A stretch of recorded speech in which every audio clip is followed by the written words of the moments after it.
Hello and welcome to the 8-man hard mode Dreadguards boss fight guide. My name's Hayete, and today we'll be going over everything you need to know to successfully complete the second fight in the Terror from Beyond operation. For this encounter, we suggest you bring a standard composition of 2 tanks, 4 DPS, and 2 healers. So let's discuss the DPS requirements for this fight. The encounter is an absolute nightmare to analyze, so let me get that out there right away. Due to several mechanics that make the bosses immune to damage and heal to full completely, there will be some error in the following analysis, as there are several variables that cannot be held constant for all groups and compositions. Therefore, I urge you to take the following information as an estimate and not a hard figure. So understanding that, let's move on.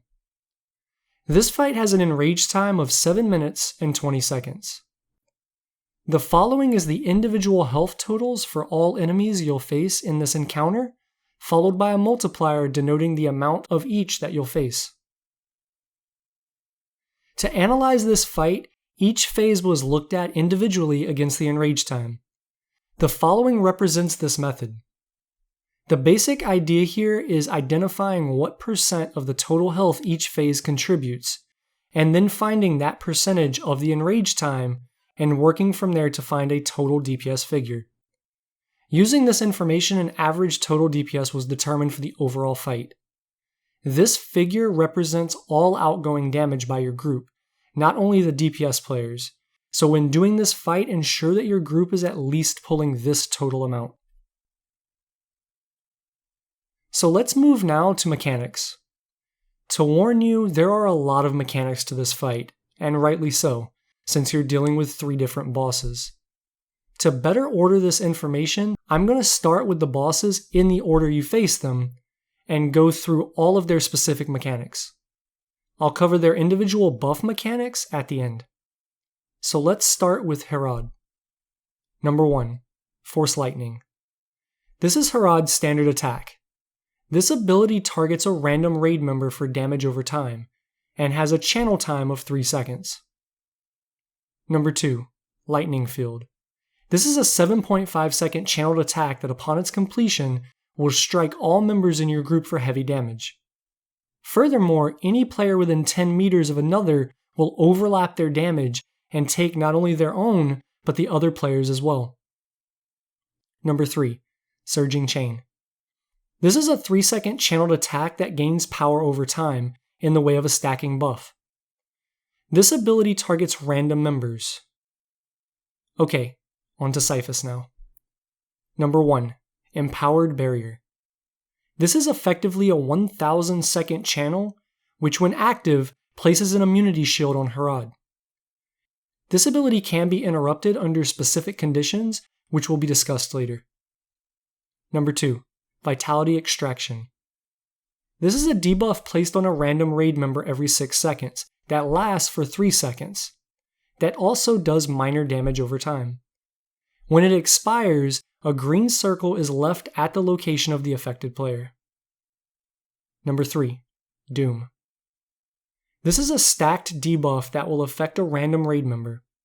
This debuff lasts for 25 seconds, and at its completion will instantly kill the player holding it if the debuff remains.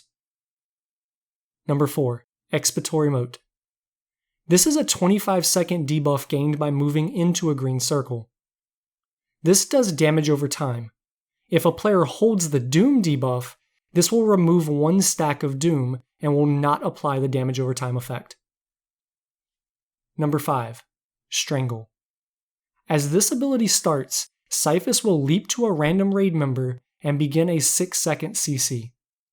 This ability does a high amount of damage, and is interruptible. Number 6, Gourd. This is a 30 second stacking debuff applied to his current target. This debuff increases damage taken by bleed effects and is applied every 6 seconds. Number 7, Bleeding. This is a 5 second debuff applied to his current target. This does internal bleed damage over time and is reapplied every 6 seconds. Alright, on to our final boss, Kelsara. Number 1, Pulverized. This is a 30-second stacking debuff applied to her current target. This increases all damage taken by crushing effects and is applied every 6 seconds. Number 2. Crushed. This is a 5-second debuff applied to her current target, and this does kinetic damage over time and is applied every 6 seconds. Number 3. Force Leech. Force Leech is a 1-second channel that applies a debuff causing the affected player to take a 100% reduction to heals received and done for 18 seconds. Furthermore, any healing done to the affected player will be drained and converted to damage. Force Leech cycles every 35 seconds. Number 4. Marked for Death. This is a 15-second debuff gained by a random raid member and called Mark of Death. The affected player will be slowed and will become Kelsara's primary target. If Kelsara reaches that player, they will take massive amounts of damage. This ability cycles every 35 seconds. Number 5. Withering Terror. This is a 25-second debuff that deals elemental damage over time and targets a random raid member every 35 seconds. Anyone within 5 meters of the affected target will also take damage from its application, and additionally gain the Withering Terror debuff. Number 6. Dreadguard Legionnaire. This is one of the 3 adds you'll face during Phase 3. This add casts an 8-second uninterruptible channel called Mass Affliction. If completed, this will apply a damage over time debuff to all members doing large amounts of damage over its duration. This debuff will last for 15 seconds, and is cleansable. The last set of mechanics to be aware of are individual buffs inherent to each boss. So let's go over those now. Number 1. Dark Bond. This is a buff held by Kelsara that significantly increases all damage dealt by Cyphus the more she takes damage. Number 2. Dark Relief. This is the buff held by Harad, and will significantly heal Kelsara over time as Harad takes more damage. Number 3. Dark Pact. This is Cyphus's buff and significantly increases damage done by Harad as he takes more and more damage. Number 4. Death Covenant. This is a buff shared by all 3 bosses. For any boss that is defeated, the other remaining bosses will be healed to full health. So believe it or not, guys, we're finally done with the mechanics for this fight. Thankfully, the strategy for this fight is not as overwhelming.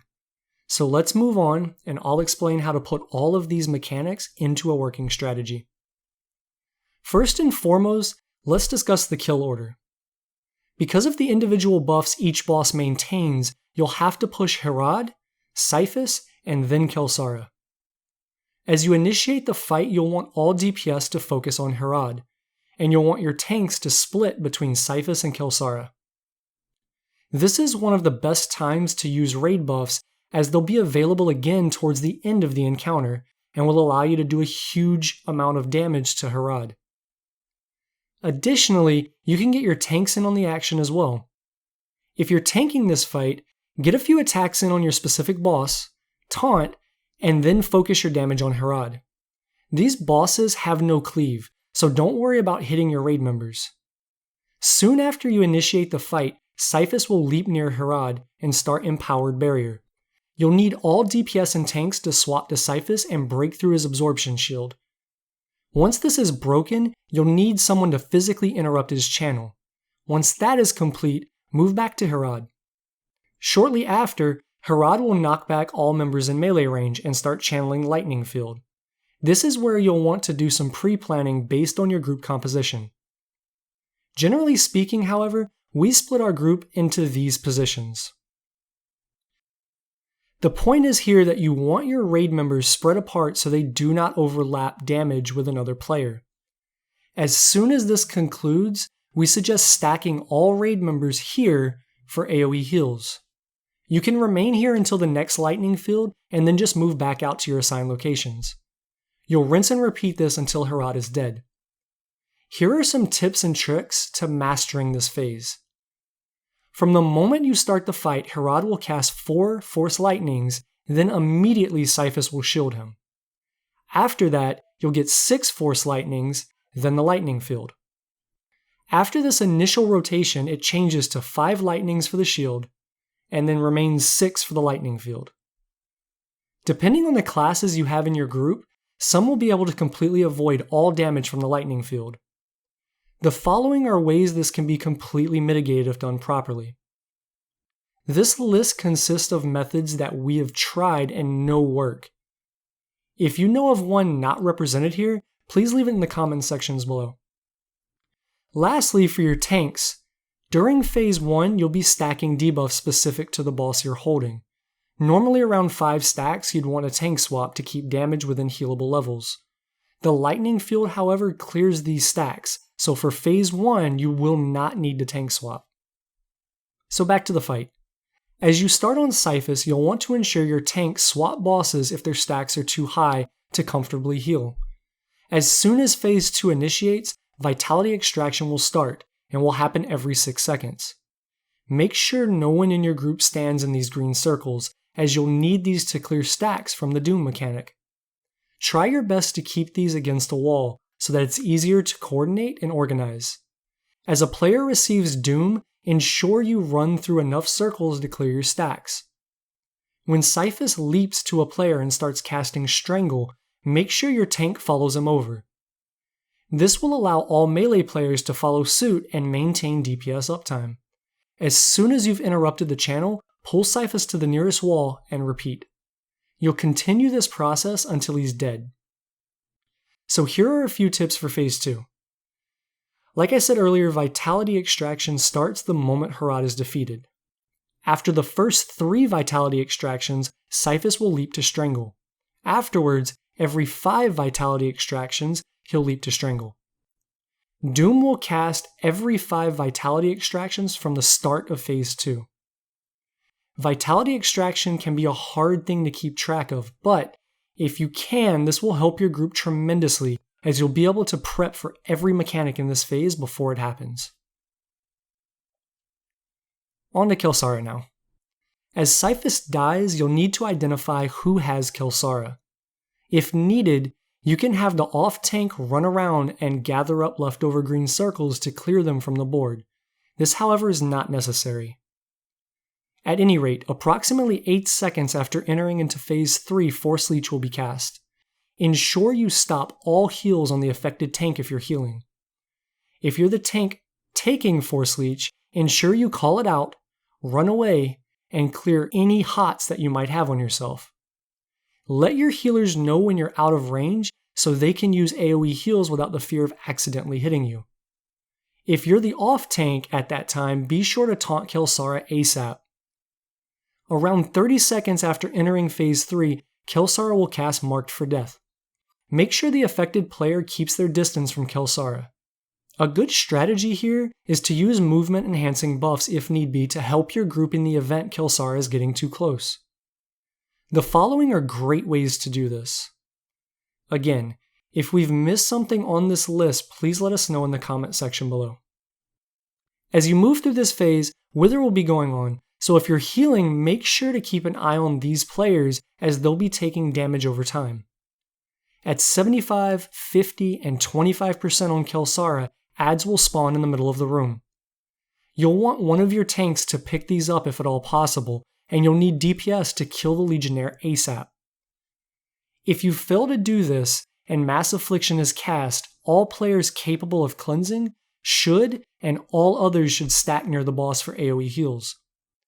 If this goes out, healers should cleanse the tanks ASAP.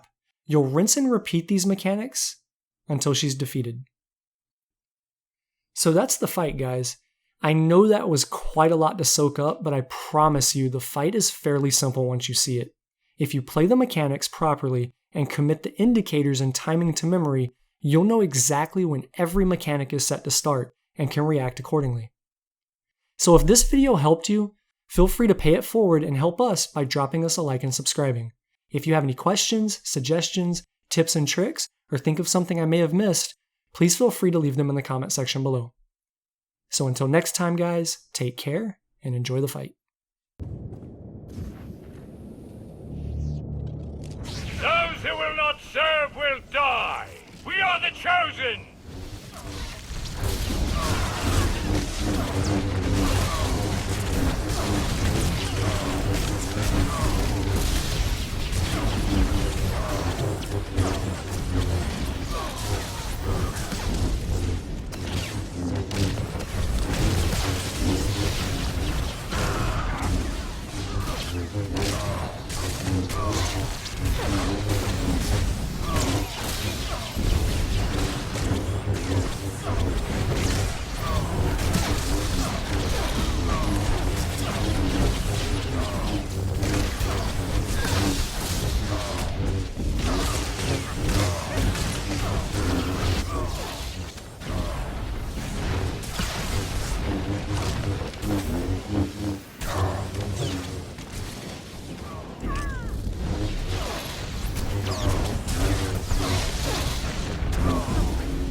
The Masters guide us, while you remain blind.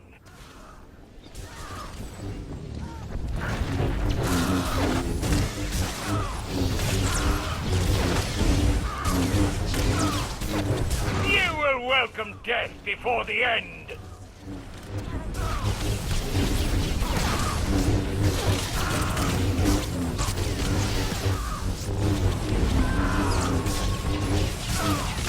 The Masters guide us, while you remain blind.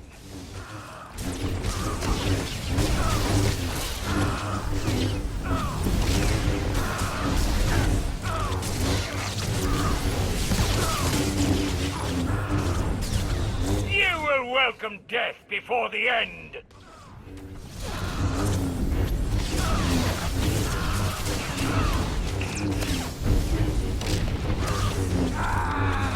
The Masters guide us, while you remain blind.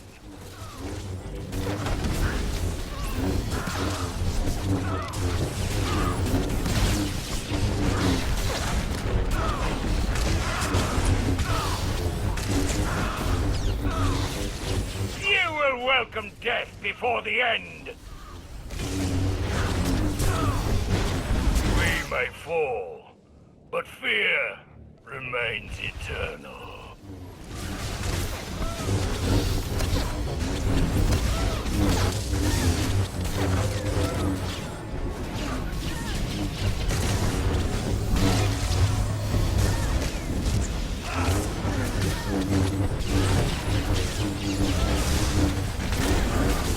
You are many, but we are one.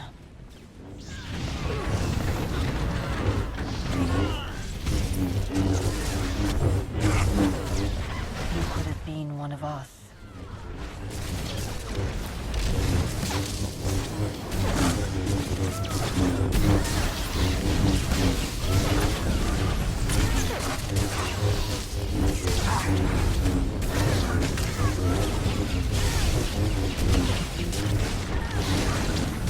You are many, but we are one.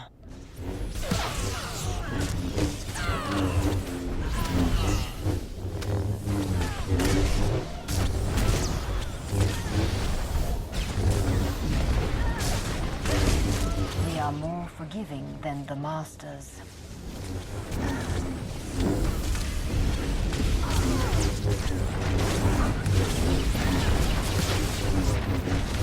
You are many, but we are one.